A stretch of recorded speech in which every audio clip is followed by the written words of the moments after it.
Bienvenue sur la chaîne, le café du crime. Abonnez-vous pour soutenir notre contenu, ou soyez maudits.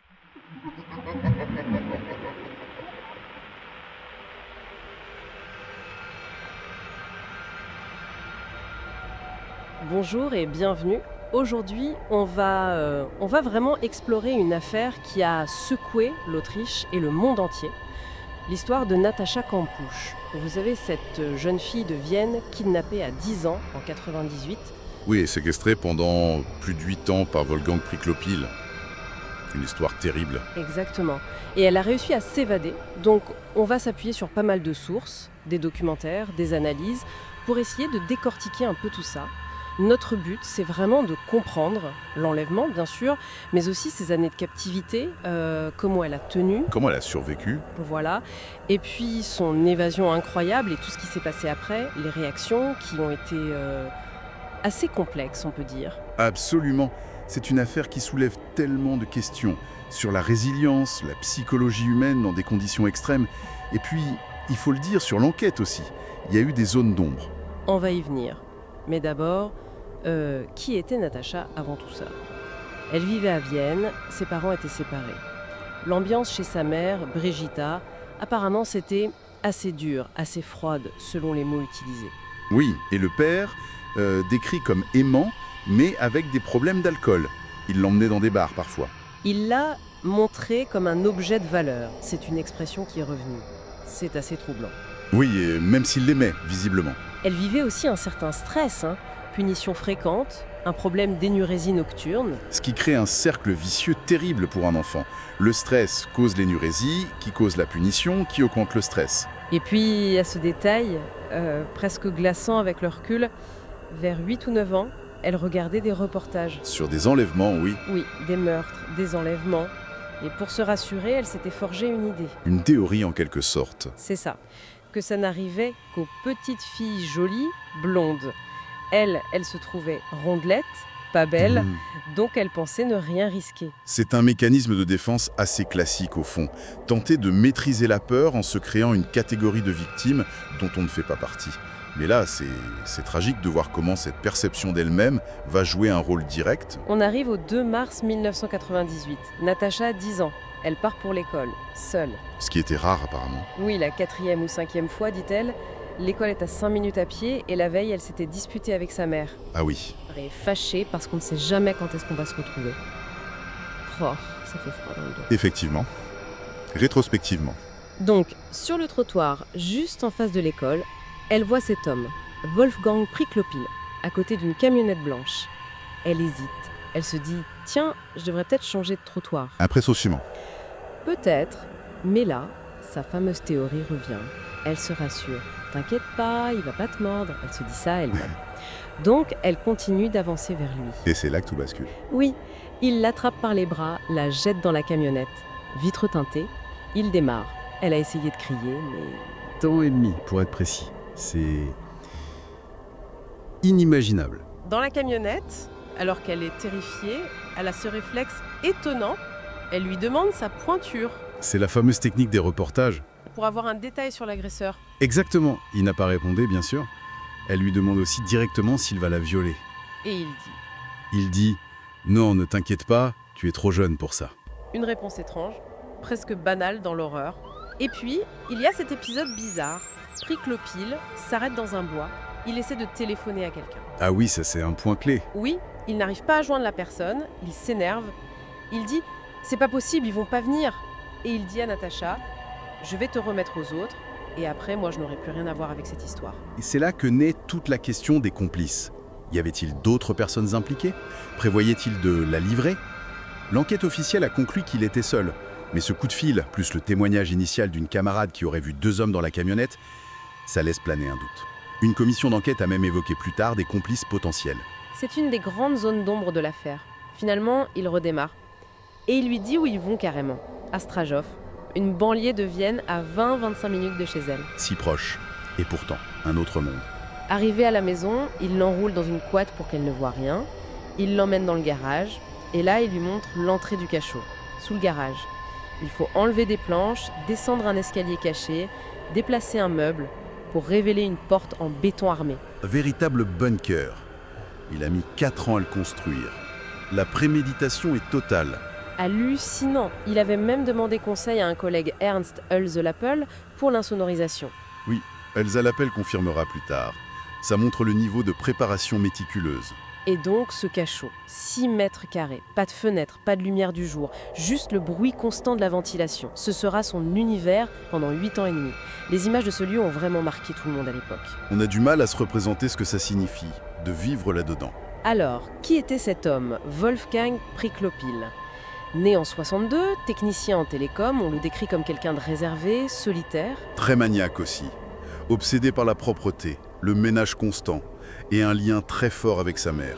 Il possédait cette maison à Strachov, une BMW rouge et la fameuse camionnette Mercedes blanche de l'enlèvement. Ce contraste est frappant, hein. Une vie d'apparence normale, presque banale, et cette double vie monstrueuse cachée sous terre. Sa maniaquerie, sa relation à sa mère, ce sont sans doute des clés pour essayer de comprendre, même si on ne peut jamais vraiment comprendre l'incompréhensible. Les conditions de détention au début sont abominables. L'obscurité quasi totale. Elle dort par terre au début. Puis sur un matelas très fin, 10 cm d'épaisseur, des toilettes rudimentaires. Et surtout, la faim. La privation de nourriture, c'est son arme principale pour la briser. Oui, il la maintient dans un état de faiblesse physique permanent. Parfois, elle n'a rien à manger pendant 2 ou 3 jours. Les rations sont minuscules, 2 tomates, une banane. Elle notait ce qu'elle mangeait dans un carnet. Pour survivre, pour garder une trace, Et ce chiffre, terrible. Elle pesait 42 kilos quand elle a été enlevée à 10 ans. Elle pesait toujours 42 kilos à sa libération à 18 ans. ça dit tout. L'objectif était clairement de stopper son développement, de la maintenir faible, pour mieux la contrôler psychologiquement. La faim, ça empêche de penser à autre chose qu'à la survie immédiate. Ajoute à ça la torture psychologique. Il lui répète sans cesse que ses parents l'ont abandonnée, que personne ne la cherche plus. Pour la couper de tout espoir extérieur. Les insultes constantes, la violence verbale et la violence physique aussi. Des coups de poing et des coups de pied, régulièrement, au ventre, aux fesses, aux jambes, au visage. C'est une destruction méthodique. Les 6 premiers mois, elle ne sort jamais du cachot. Jamais. L'isolement total. Après 6 mois, il commence à l'autoriser à monter, parfois, à l'étage de la maison. Mais toujours sous des menaces terribles. Oui, il la menaçait de tuer sa famille ou les voisins si elle essayait de s'enfuir ou de faire du bruit. Et les volets de la maison restaient toujours fermés. Le monde extérieur ne devait pas entrer. Il y a aussi la question de l'hygiène. Il l'autorisait à prendre des bains. Oui, et parfois il se joignait à elle, nu. C'est un point très trouble. Natacha a toujours affirmé qu'il n'y avait pas eu d'abus sexuel au sens de pénétration. C'est une affirmation qu'il faut respecter, c'est son vécu intime, mais ça reste évidemment une situation extrêmement ambiguë et traumatisante. Forcément. La relation qui se noue avec lui est complexe. Ce n'est pas de l'attachement affectif bien sûr, mais c'est une dépendance vitale totale. Il est son unique contact humain pendant 8 ans et demi. La main qui la frappe est aussi celle qui lui donne, parfois, un peu de nourriture. C'est ça qui est si difficile à saisir de l'extérieur. Plus compliqué. Absolument. Et c'est pour ça qu'il faut être très prudent avec les T4 syndrome de Stockholm. Natacha la réfute d'ailleurs très fermement. Oui, elle dit clairement « Je n'ai pas été victime du syndrome de Stockholm ». Elle parle plutôt d'adaptation forcée, de survie. Elle dit « Je n'avais pas d'autre choix que de m'adapter ». Ce n'est pas de l'affection ou de l'adhésion, c'est une stratégie pour ne pas mourir, physiquement et psychiquement. Et ce qui est incroyable, c'est justement sa résistance intérieure, ses stratégies pour ne pas sombrer. Au fil des années, très lentement, sa captivité évolue un peu. Après 3-4 ans, elle a un peu plus accès à la maison. Mais c'est pour faire des corvées ménagères. Oui, le ménage à fond, surtout avant que la mère de Priklopil ne vienne en visite. Apparemment, elle ignorait tout. C'est un autre aspect fascinant et terrible. Cette mère omniprésente dans la vie de Priklopil, mais tenue à l'écart de son secret. Il y a ce contrôle obsessionnel aussi. Elle doit attacher ses cheveux pour ne pas en laisser traîner. À 14 ans, il lui rase la tête. Un acte d'humiliation et de contrôle supplémentaire. Oui, mais elle insiste pour le faire elle-même. Comme un dernier geste pour garder un semblant de contrôle. C'est ça. Et il y a d'autres signes de cette résistance. Il essaye de la renommer. Oui, mais c'est elle qui choisit le nom. Bibiana, apparemment liée au jour de sa fête. Pour garder quelque chose d'elle. Une manière de ne pas se laisser totalement effacer. Elle tient aussi un journal intime en cachette. Pour se donner du courage. Elle s'écrit des phrases comme « Ne pas se laisser abattre lorsqu'il dit que tu es trop bête. Ne jamais, jamais abandonner. » C'était stupéfiant. trouver cette force en soi, dans ces conditions? Elle va même jusqu'à lui demander de corriger des devoirs qu'elle s'invente, pour maintenir un lien avec l'apprentissage, une activité intellectuelle. C'est une lutte constante pour préserver son identité, son esprit, refuser l'anéantissement? Après 5 ans, première sortie dans le jardin, de nuit. Elle raconte l'effet incroyable de l'air frais, des sons, une expérience sensorielle énorme après tant de privations. On imagine à peine. Vers 5-6 ans de captivité, elle obtient une radio. Et là, choc terrible. Elle entend une émission où on parle d'elle, où on la croit morte. L'horreur. Savoir que le monde extérieur vous a oublié, ou presque. Pendant l'adolescence, elle doit dormir à l'étage, mais attachée au lit de Priclopyle. La proximité forcée, la contrainte permanente. Elle est aussi forcée de l'aider pour des travaux de rénovation dans la maison. Du travail forcé, en plus de tout le reste. Et puis, il y a eu ces quelques sorties, très rares et très contrôlées, au supermarché, après 5 ans, et même 2 fois au ski, vers 17 ans. Ces sorties ont beaucoup fait jaser après sa libération. Comment a-t-elle pu sortir sans s'échapper? Mais il faut imaginer la terreur, le contrôle psychologique absolu qu'il exerçait, la menace permanente. Oui, et puis peut-être aussi cette peur de Priclopyle que sa mère découvre tout, le forçait à maintenir une certaine façade quand elle venait. C'est une hypothèse, une sorte de vengeance tordue liée à leur relation. Difficile à dire. C'est très complexe. Et on arrive au 23 août 2006, le jour de l'évasion. Natacha est dans le jardin. Elle nettoie la BMW rouge de Priclopyle avec un aspirateur. Oui. Le téléphone de Priclopyle sonne, il s'éloigne un peu pour répondre. Il est distrait, juste 1 minute. Et le bruit de l'aspirateur couvre les autres sons. Le moment d'inattention fatale pour lui? Elle voit le portail du jardin, il est entrouvert. L'opportunité, attendue depuis si longtemps. Et là, c'est fulgurant. Elle pense, si je ne saisis pas cette occasion, je ne l'aurai plus jamais. Elle lâche l'aspirateur, elle court vers le portail. Elle dira plus tard qu'à ce moment précis, elle était parfaitement consciente qu'en s'enfuyant, elle le condamnait à mort. Quelle lucidité incroyable, même dans cet instant de pure panique et d'espoir fou. 8 ans et demi d'attente, de peur, de calcul de survie. Et tout se joue en une fraction de seconde. Elle court dans la rue. Elle est libre, mais complètement paniquée. Elle cherche de l'aide. Et là, c'est le premier contact avec le monde extérieur. Et c'est brutal. Oui, terrible. Elle aborde 3 personnes différentes. Un vieil homme, un garçon, un autre homme. Elle les supplie d'appeler la police. Et ils La regardent, disent ce n'est pas possible et continuent leur chemin. Ils ne la croient pas. L'incompréhension totale. C'est difficile d'imaginer une telle scène, bien sûr. Mais pour elle, après 8 ans et demi, ce premier refus d'aide a dû être dévastateur. Heureusement, elle continue. Elle arrive devant une maison, elle toque, elle se cache dans le jardin. Une femme âgée la voit par la fenêtre. Et là, Natacha crie « Appelez la police !» Mon nom est Natacha Kampusch. Prononcer son propre nom. Le vrai. Oui, elle dira à 1000, pour la première fois depuis 7 ans, 6, en réalité 8 ans et demi, j'avais prononcé mon nom. J'étais revenue. C'est extrêmement fort. Un acte de renaissance. La femme appelle la police. Les policiers arrivent, une policière la prend en charge. C'est fini, la captivité est terminée. Et Priclopyle? Natacha savait qu'il se suiciderait s'il était découvert. C'est ce qu'il a fait.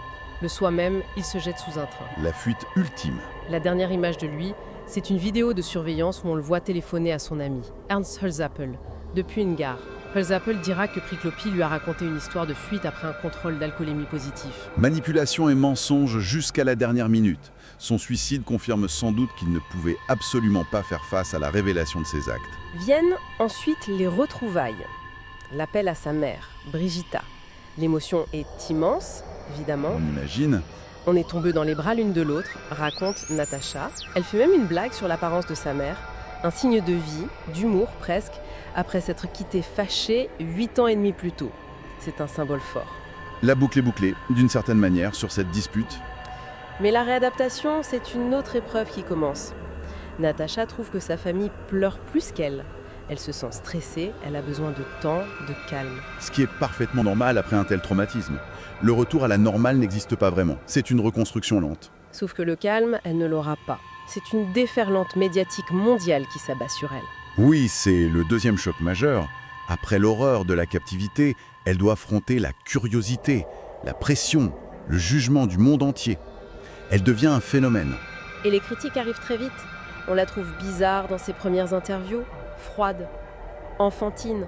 C'est terrible. Cette incompréhension. On attendait d'elle une victime parfaite selon des critères préconçus. Mais son développement s'était fait en quasi-isolement, avec son bourreau pour seule référence pendant des années cruciales. Comment pouvait-elle réagir normalement ?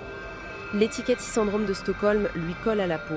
Elle a beau la réfuter vigoureusement. C'est une simplification abusive de sa stratégie de survie. Mais c'est plus facile pour certains d'utiliser cette étiquette que d'essayer de comprendre la complexité psychologique réelle. Le fait qu'elle dise se recueillir parfois sur la tombe de Priklopil choque aussi énormément. Elle explique que c'est une démarche complexe, personnelle, mais ça alimente les critiques. Oui, elle se sent profondément incomprise. Elle trouve l'intérêt morbide pour son cachot malsain. Et on peut la comprendre. Et face à cette complexité, à ce qui dépasse l'entendement, les théories du complot fleurissent. C'est fou, tout ce qu'on a pu entendre. Ah oui, ça a été délirant. Elle aurait eu un enfant caché de Priklopil. Elle aurait hérité volontairement de sa maison et de sa voiture. Alors qu'en fait, l'achat de la maison, c'était une forme de compensation légale. Et surtout une manière pour elle de contrôler ce lieu, d'éviter qu'il devienne un cirque médiatique ou un lieu de pèlerinage morbide. Elle a d'ailleurs fait boucher le cachot. Elle n'y vit évidemment pas. On a dit qu'elle couvrait un réseau pédophile dont Priklopil faisait partie, qu'il avait été assassiné par ce réseau. Lié à des rumeurs de vidéos, de snuff movies, jamais rien de prouvé. Et même que sa propre mère aurait orchestré l'enlèvement. Le pire du pire. Ces théories montrent à quel point il est difficile pour une partie du public d'accepter une réalité aussi extrême, aussi brutale, sans chercher des explications alternatives, souvent plus sensationnalistes ou qui pointent du doigt la victime ou son entourage. C'est aussi peut-être lié aux questions qui subsistent sur l'enquête policière initiale. Il y a eu des ratés quand même. Indéniablement.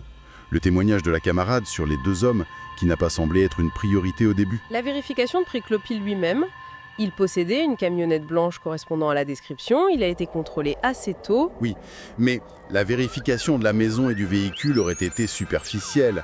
Son absence d'alibi solide a été notée, mais l'affaire classée sans suite pour lui à ce moment-là. Et puis il y a ce signalement crucial d'un voisin, quelques semaines seulement après l'enlèvement. Oui, ce voisin qui signale à la police le comportement louche de Priklopil, son attirance supposée pour les enfants, son système de sécurité renforcé. Et ce signalement serait resté lettre mort. Si ça avait été suivi, peut-être que... On ne refait pas l'histoire.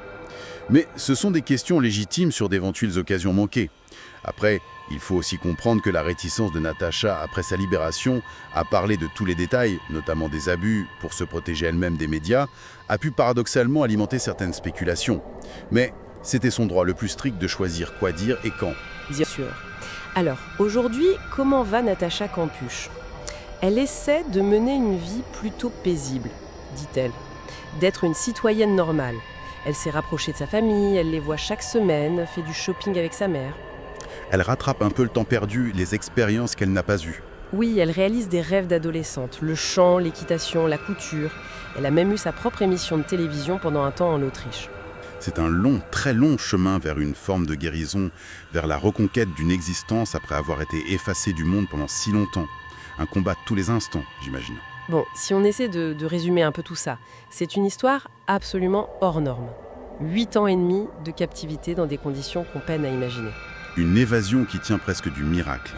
Une survie psychologique incroyable.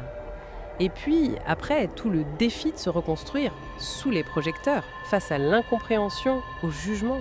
Ce qui est fascinant, au-delà de l'horreur, c'est cette résilience intérieure. Survivre physiquement, c'était déjà une épreuve immense, mais préserver son identité, sa santé mentale là-dedans. Et ensuite devoir affronter ce monde extérieur qui, finalement, a beaucoup de mal à saisir la complexité de ce qu'elle a vécu. Alors qu'est-ce que ça nous dit, au fond ?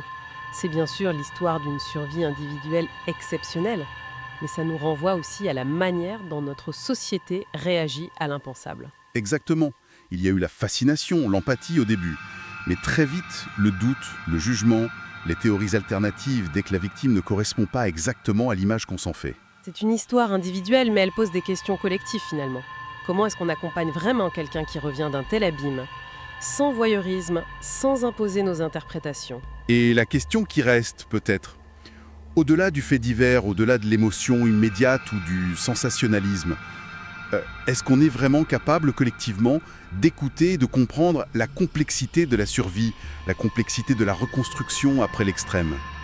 Que nous apprend cette affaire sur notre propre capacité à faire face à l'horreur et à la résilience qu'elle peut susciter ?